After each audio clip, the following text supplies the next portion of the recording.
Almost every detransitioner I've ever spoken with has talked about how pornography has influenced them. Little children now have access to porn. Even if they're not looking for it, it comes to find them. And I'd like to have you guys maybe say something about that too. A lot of you guys, when you guys were growing up, it was not in your pocket on your phone. It was a magazine you found in your dad, your mom's closet that had these static images that you knew were posed. Today, that's not how it is at all. And when you combine that with the fact that it's not just Playboy putting it out, it is people putting actual real life videos online, you realize that this thing has bled over into everyday society, onto your Instagram feeds, into the photos of Kim K and her BBL that your little girls and little boys are picking up on. And that's what's scary, is that in the 70s, 80s, and 90s, men and women looked all different sorts of ways. And then you look at today and it's like, how do we get back to hyperfemininity and hypermasculinity? And like, yeah, our society is broken and hurting, but it's also, like, frankly, it is the way that we have come to view man and woman as these sexual, hypersexual ideals. You know, it's affecting all of us. And I say that as someone who my first porn exposure was at 9 years old because I wanted to role play. Role play is so natural for kids. I wanted to role play and I didn't have enough healthy outlets for that.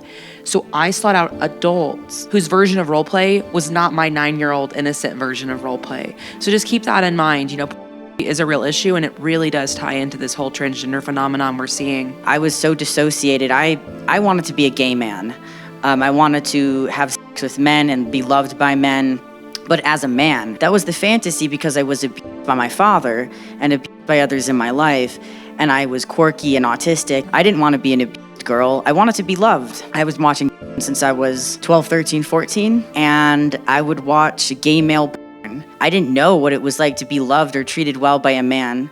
I internalized that I was worthless. It's very disturbing to be dissociated and fantasizing about being loved as a male using a female body because of our desensitization through digital media.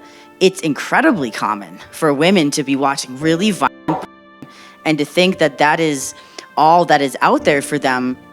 It takes away the sacredness of sex. For me, I drawn to things that made me feel like there was something wrong with me, that I'm unworthy. So of course, hyperfixating and getting addicted to gay porn from age 12. And for a decade, it was a constant addiction. And it fueled this fantasy of wanting to be with a straight man because I felt so unlovable as a feminine man, let alone a feminine gay man.